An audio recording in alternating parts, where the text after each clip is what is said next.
ये क्वेश्चन है जो कि रिलेटेड है न्यूक्लियोफिलिक एडिशन रिएक्शन से। तो देख सकते हैं सबसे स्लो रिएक्शन कौन सा करेगा हमारा, ब्यूटेनॉल। अब ब्यूटेनॉल का सबसे स्लो रिएक्शन करने का रीजन ये, एक तो ये कीटोन है और इसके अंदर ज्यादा नंबर ऑफ कार्बन है, तो कीटोन के साथ ज्यादा स्टेरिक हिंड्रेंस हो गई और कार्बन का नंबर ज्यादा होने की वजह से स्टेरिक हिंड्रेंस और ज्यादा इंक्रीज हो गई। तो सबसे स्लो तो करेगा ब्यूटेनॉल, उसके बाद करेगा प्रोपेनॉन क्योंकि वो भी एक कीटोन है और उसके अंदर सिर्फ 3 कार्बन है। फिर करेगा प्रोपेनल क्योंकि वो एक एल्डिहाइड है but it has more number of carbon than ethanol, तो इथेनॉल हो जाएगा हमारा सबसे ज्यादा रिएक्टिव क्योंकि इथेनॉल सबसे कम स्टेरिक हिंड्रेंस को होल्ड करता है। अब इन चारों का पहले हम डायग्राम बना लेते हैं। तो ये होता है हमारा बेंजल्डिहाइड, ये होता है पैराटोल्वेल्डिहाइड, टॉल्वीन होता है CH3 और इसके पैरा पोजीशन पे हम CHO लगा दें, या तो आप यहाँ पर भी उल्टा भी कर सकते हो इसको। थर्ड होता है पैरानाइट्रो बेंजल्डिहाइड, तो हमने NO2 लगा दिया और यहाँ पर हमने CHO लगा दिया। और लास्ट है एसीटोफिनॉल, तो यहाँ पे C डबल बॉन्ड हो CH3 लगा देते तो ये बन जाता है एसीटोफिनॉल। तो सबसे स्लो रिएक्शन तो करेगा एसीटोफिनॉल क्योंकि वो एक कीटोन है और कीटोन सबसे स्लो रिएक्शन करते हैं और ये सारे ही एल्डिहाइड हैं। अब यहाँ पर जो ग्रुप लगा है ये लगा हुआ है प्लस ग्रुप और ये जो ग्रुप लगा हुआ है NO2 it is a minus group. अब जो माइनस वाले होते हैं वो बढ़ाते हैं और प्लस वाले कम करते हैं, तो ये तो सबसे कम हो गया। अभी इन तीनों में सबसे कम कौन सा होगा, प्लस वाला, क्योंकि प्लस वाला रिएक्शन को घटा देता है। तो paratolualdehyde would be second most reactive. उससे ज्यादा रिएक्टिव होगा बेंजल्डिहाइड क्योंकि उस पर कुछ भी नहीं लगा हुआ, और सबसे ज्यादा रिएक्टिव होगा हमारा पैरानाइट्रो बेंजल्डिहाइड क्योंकि यहाँ पे माइनस R ग्रुप लगा हुआ है जो कि न्यूक्लियोफिलिक एडिशन रिएक्शन को फास्ट कर देता है। इसके अलावा एक और क्वेश्चन है इंटेक्स के अंदर, उसको हम इन पूरी रिएक्शंस को पढ़ने के बाद करेंगे। तो जो नेक्स्ट रिएक्शन है वो न्यूक्लियोफिलिक एडिशन रिएक्शन के सेवरल पार्ट्स हैं बुक के अंदर, उसको देखते हैं। तो पहला पार्ट है न्यूक्लियोफिलिक एडिशन रिएक्शन के अंदर addition of hydrogen cyanide, addition of HCN। तो बहुत ही सिंपल रिएक्शन है, ये हमारा कोई भी एल्डिहाइड या कीटोन का सिंबल हो गया और इसके अंदर हमने HCN को ऐड कर दिया। पाई बॉन्ड टूटा तो इस पे नेगेटिव, इस पे पॉजिटिव चार्ज, इस पे पॉजिटिव होता है, इस पे नेगेटिव, नेगेटिव चला जाएगा पॉजिटिव के पास और पॉजिटिव आ जाएगा हमारा नेगेटिव के पास। तो हमारा एक कार्बन पे 2 बॉन्ड्स पहले से हैं, एक CN आके लग गया और O से आके लग गया H। तो ये जो पर्टिकुलर कंपाउंड बनता है ये साइनोहाइड्रिन होता है, जब एक साथ CN भी लगा हो और एक साथ OH भी लगा हो। अब इससे रिलेटेड एक एक्सरसाइज में क्वेश्चन है, वो क्या है, ये होता है साइक्लोहेक्सेनोन। ये HCN से रिएक्शन करा के साइनोहाइड्रिन जो बनाता है वो अच्छे तरीके से गुड यील्ड में बनाता है, जबकि ये है 2,2 2,2,6 ट्राई मिथाइल साइक्लोहेक्सेनोन, और ये जो HCN से रिएक्शन के बाद प्रोडक्ट बनाता है वो इतना अच्छा अमाउंट में नहीं बन पाता। तो पूछा है ऐसा क्यों होता है, तो सिंपल सा आंसर है यहाँ पर, क्योंकि ये जो रिएक्शन है एडिशन ऑफ HCN ये किस तरीके की रिएक्शन है, न्यूक्लियोफिलिक एडिशन रिएक्शन है, और nucleophilic addition reaction steric hindrance से कम हो जाती है।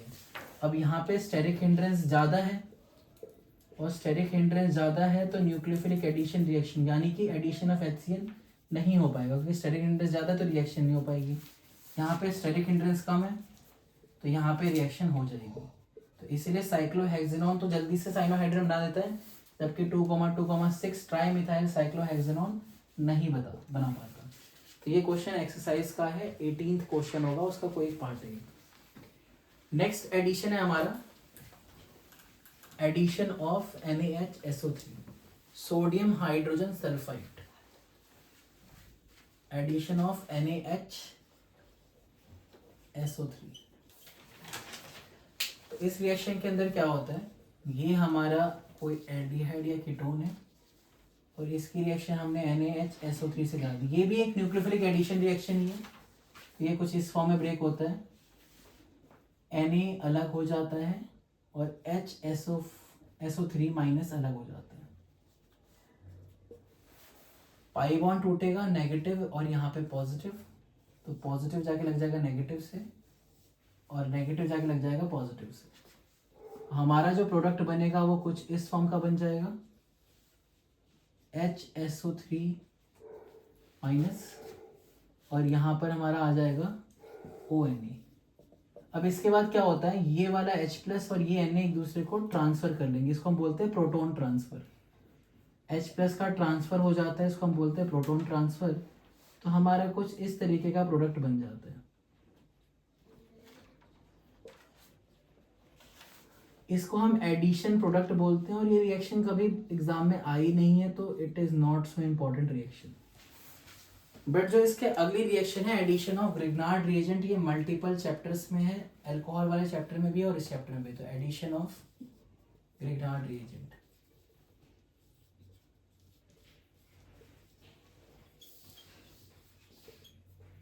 सबसे पहले हम रिएक्शन को देख लेते हैं कि कैसे होता है।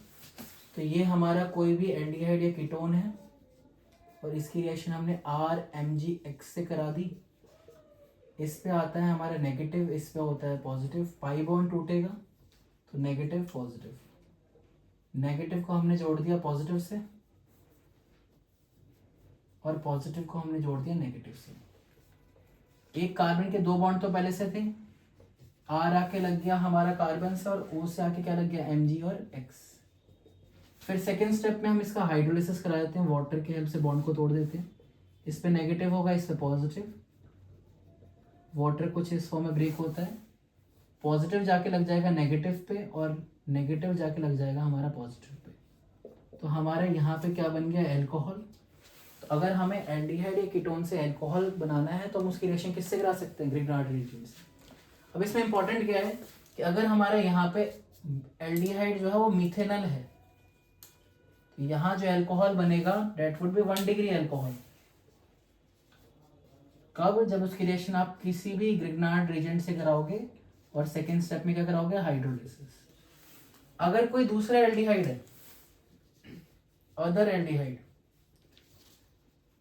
और उसकी रिएक्शन जब हम सेम रिएजेंट से कराते हैं तो वो हमारे को 2 डिग्री एल्कोहल देता है। और अगर हमें सेम रिएक्शन कीटोन से कराते हैं, क्योंकि ये सिंबल कॉमन होता है तीनों के लिए और सेम रिएजेंट यूज करते हैं, तो ये हमारे यहाँ पे 3 डिग्री एल्कोहल का फॉर्मेशन करता है। अब कैसे होता है ये देख लो। अगर हम यहाँ पर मिथेनल लेते हैं तो यहाँ पे H और H लगाना पड़ेगा, तो methanal is the first aldehyde, तो यहाँ पर भी H आएगा और रिफाइनली यहाँ पर भी क्या आएगा, H और H। तो ये एक एल्कोहल है जिसकी एक ही डायरेक्शन में कार्बन की चेन है, क्योंकि ये तो वही वाला कार्बन हो गया जिसको OH लगा, तो इसके कितने डायरेक्शन में कार्बन चेन, एक। तो ये हो जाएगा हमारा 1 डिग्री एल्कोहल जो कि मिथेनल बनाता है। दूसरा एल्डिहाइड हम ले लेते हैं, जैसे कि हो गया इथेनल, तो यहाँ पर भी क्या आएगा, एक जगह CH3 आएगा, तो इस कार्बन के 2 डायरेक्शन में कार्बन चेन होगा। किस कार्बन को देखते हैं, जिस पर OH लगा है, तो ये 2 डिग्री एल्कोहल हो जाएगा। अगर मैं कीटोन लेता हूँ तो कीटोन के लिए हम यहाँ पे CH3 लगा देंगे, तो यहाँ पर भी अब फाइनली क्या आएगा, CH3, इधर भी क्या आएंगे CH3 और ये भी क्या जाएगा CH3। तो एक कार्बन जिसके OH लगा उसके एक डायरेक्शन, 2 डायरेक्शन, तीनों डायरेक्शन में कार्बन चेन है, तो बन जाएगा 3 डिग्री एल्कोहल। तो ये काफ़ी इंपॉर्टेंट है क्योंकि इसके क्वेश्चंस भी हैं हमारे एल्कोहल चैप्टर के अंदर। तो ये थर्ड थी एडिशन रिएक्शन। इसके बाद फोर्थ एडिशन रिएक्शन देखते हैं, which is addition of alcohol.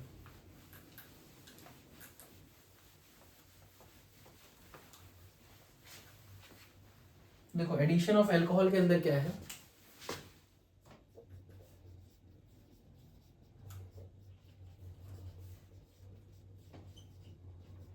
अगर हम किसी भी एल्डिहाइड के अंदर एल्कोहल को ऐड करते हैं,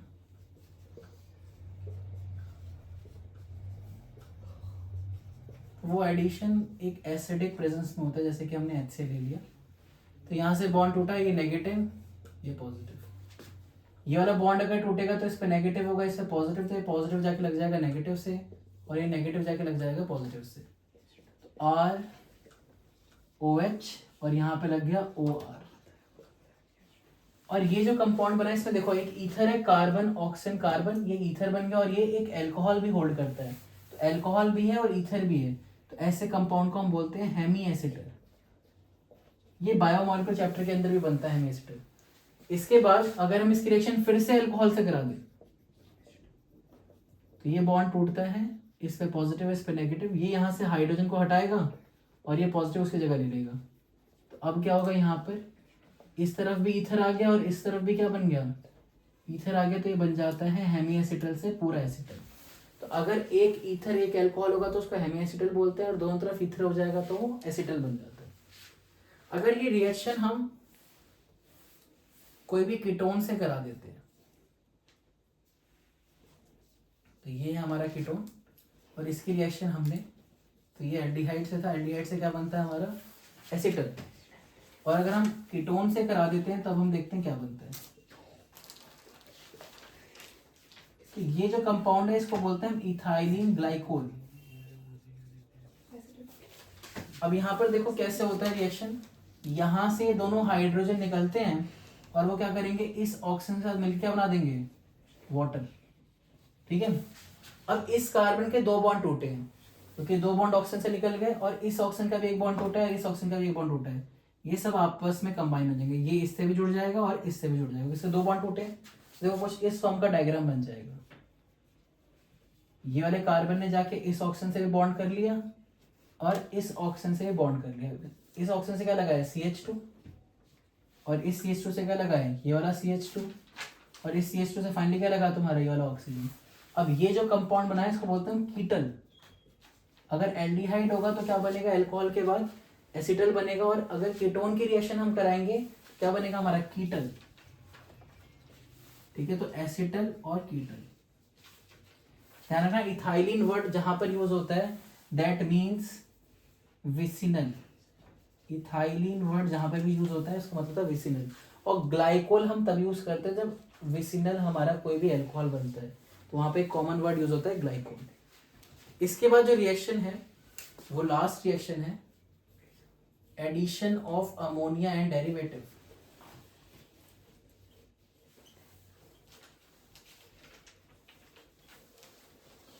तो इस सारी रिएक्शन में एक ही स्टेप होता है, उसको देख लेते हैं फटाफट।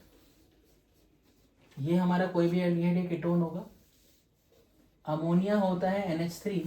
तो डेरिवेटिव्स बनाने के लिए हम क्या करेंगे, उसके हाइड्रोजन को हटाकर उसकी जगह कुछ भी जोड़ते रहेंगे। तो ये H क्या हो गया हमारा वेरिएबल ग्रुप। तो रिएक्शन में क्या होता है, यहां से हाइड्रोजन और यहां से ऑक्सीजन क्या बन के बाहर निकल गए, वाटर। इस कार्बन के दो बॉन्ड टूटे, नाइट्रोजन के दो बॉन्ड टूटे, तो ये आपस में बॉन्डिंग कर लेते हैं, तो हमारा इस तरीके से फॉर्मेशन हो जाता है डबल बॉन्ड NZ। तो और हमारा साथ में क्या बन गया H2O। अब ये हम बार बार क्या करेंगे, Z को चेंज करते रहेंगे और अलग अलग हमारे प्रोडक्ट्स बनते रहेंगे, उसको हम देखेंगे। तो ये जो हमने रिएक्शंस देखी सारी की सारी किसकी पार्ट थे, न्यूक्लियोफिलिक एडिशन रिएक्शन की पार्ट थी। अब ये लास्ट रिएक्शन के टोटल 6 पार्ट्स हैं, अगली स्लाइड में हम उसको देखते हैं।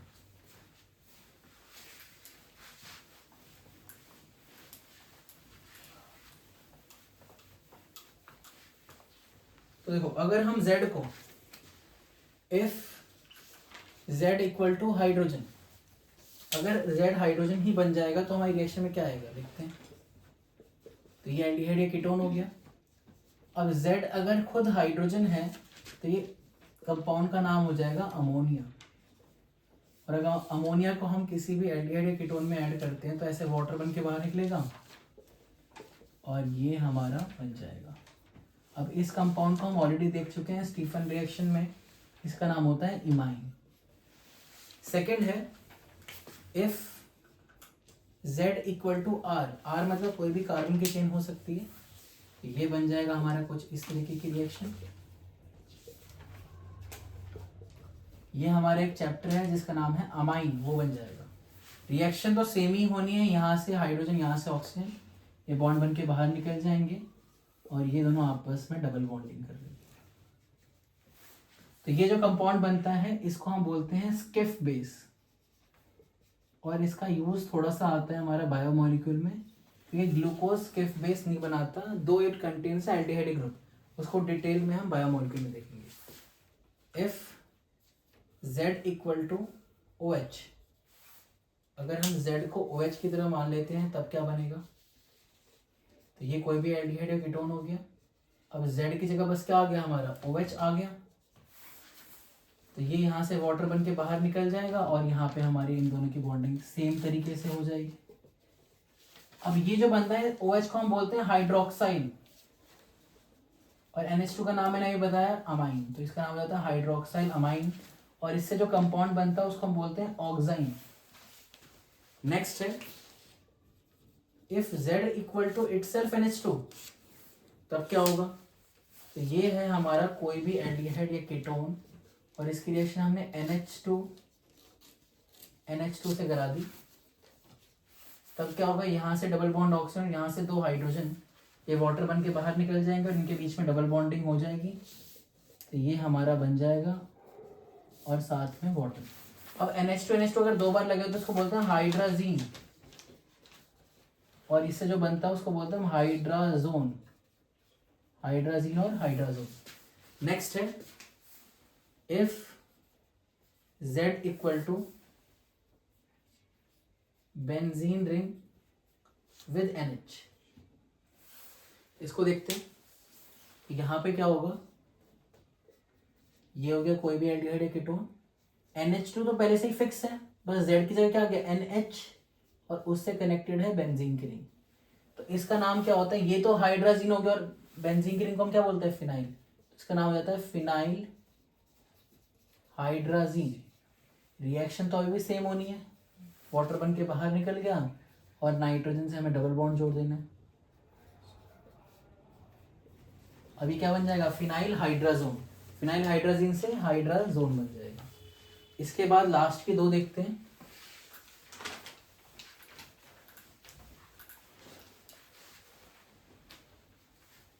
नेक्स्ट है if Z is equals to, एक बेंजीन की रिंग है, वहां पर NH है, इसको तो हमने फिनाइल बोला था, उसके सेकंड पे और 4th पोजीशन पे NO2 भी लगा होगा। इसको अगर हम ऐड करते हैं किसी भी एल्डिहाइड कीटोन में, तब देखते हैं क्या होता है। तो NH2 तो पहले से ही फिक्स है, अब Z की जगह NH, साथ में बेंजीन की रिंग और 2 पोजीशन में NO2, एक यहाँ पर और एक यहाँ पे। तो इसका नाम क्या होता है? इसका नाम तो हाइड्राजीन है, इसका नाम क्या होगा? 2,4 डाइफ नाइट्रो, क्योंकि 2 जगह नाइट्रो है। फिर ये फिनाइल है बेंजीन की रिंग, फिनाइल, और इसको क्या बोलते हैं? हाइड्राजीन। इसको शॉर्ट में 2,4 DNP भी कहते हैं, जो कि ऑर्गेनिक केमिस्ट्री का एक टेस्ट है। तो यहाँ से क्या होगा? ऑक्सीजन और यहाँ से हाइड्रोजन वाटर बन के बाहर निकल जाएंगे और ये दोनों आपस में डबल बॉन्डिंग NH बना लेंगे, साथ में बेंजीन की। सारी रिएक्शन सेम ही पैटर्न पे हुई हैं, हाइड्रोजन हटा के हमने इसको जोड़ दिया। अब अगर यहाँ पे कोई भी एल्डिहाइड या कीटोन होगा तो ये जब 2,4 DNP से रिएक्शन कराएंगे तो ये येलो ऑरेंज PPT बनाता है। अगर ये PPT हमारी बन गई तो इट कन्फर्म्स कि उस कंपाउंड के अंदर क्या था? हमारा एल्डिहाइड था। अब लास्ट है if Z equal to NH C double bond O NH2, इस तरीके का ग्रुप हमें दे दिया। तो ये यहाँ पे हम ऐड करते हैं। देखो एक NH2 तो पहले से ही फिक्स होता है, अब Z की जगह क्या है? NH C double bond O NH2। Reaction कैसे होती है? यहाँ से डबल बॉन्ड ऑक्सीजन, यहाँ से 2 हाइड्रोजन वाटर बन के बाहर निकल गए और इन दोनों ने आपस में डबल बॉन्डिंग कर ली।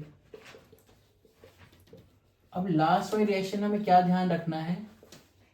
पहले इसका नाम देख लेते हैं। इसका नाम होता है सेमी कार्बाजाइड, और इससे क्या बनता है? सेमी कार्बाजोन। सेमी कार्बाजाइड से सेमी कार्बाजोन। अब इस रिएक्शन में एक चीज ध्यान रखनी है कि एक NH2 यहाँ पर है और एक NH2 यहाँ पर है।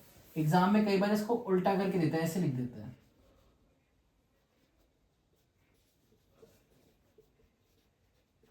तो अगर तुम ये कर देते हो तो ये गलत हो जाएगा।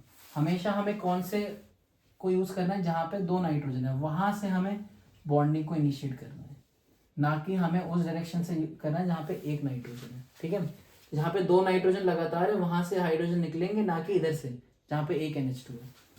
यही गलती होती है एग्जाम में, तो ध्यान रखना इसको। नेक्स्ट चीज क्या है इसके अंदर? अब इसमें यही क्वेश्चन पूछा हुआ है एक्सरसाइज के अंदर कि देयर आर 2 NH2 ग्रुप्स, यहाँ पर 2 NH2 ग्रुप्स हैं सेमी कार्बाजाइड के अंदर। एक हमारा ये वाला ग्रुप है और एक हमारा ये वाला ग्रुप है, लेकिन वो हमें, मैंने बताया कि बॉन्डिंग हमें उसी डायरेक्शन से करनी है जहाँ पे क्या हो 2 NH2 है, इधर वाई डायरेक्शन से नहीं करनी। उसका मेन रीजन क्या है कि यहाँ पर जो नाइट्रोजन है ये किसके अंदर अवेलेबल है, कंजुगेशन में इन्वॉल्व है, मतलब रेजोनेंस में इन्वॉल्व है। जो एक तरफ वाला नाइट्रोजन है किसके अंदर इन्वॉल्व है, रेजोनेंस में, और दूसरा तरफ वाला एक बॉन्ड 2 बॉन्ड का गैप हो गया, तो ये रेजोनेंस में इन्वॉल्व नहीं है। तो ये रेजोनेंस में इन्वॉल्व नहीं है, इसलिए यहाँ से बॉन्ड पार्टिसिपेशन ईजी रहेगा। या ये वाला तुम्हारा NH2 रेजोनेंस में इन्वॉल्व है, इसलिए यहाँ से हम बॉन्ड को नहीं ब्रेक कर सकते। तो आंसर क्या लिखना है, there are 2 NH2 groups in NH2 in semicarbazide, yet only one is used for bond formation because the other NH2 group is involved in resonance। ठीक है, तो इसको ध्यान रखना। यहाँ पर तुम्हारा न्यूक्लियोफिलिक एडिशन रिएक्शन एंड हो गया। इसके बाद आगे के रिएक्शंस को हम नेक्स्ट क्लास में करेंगे।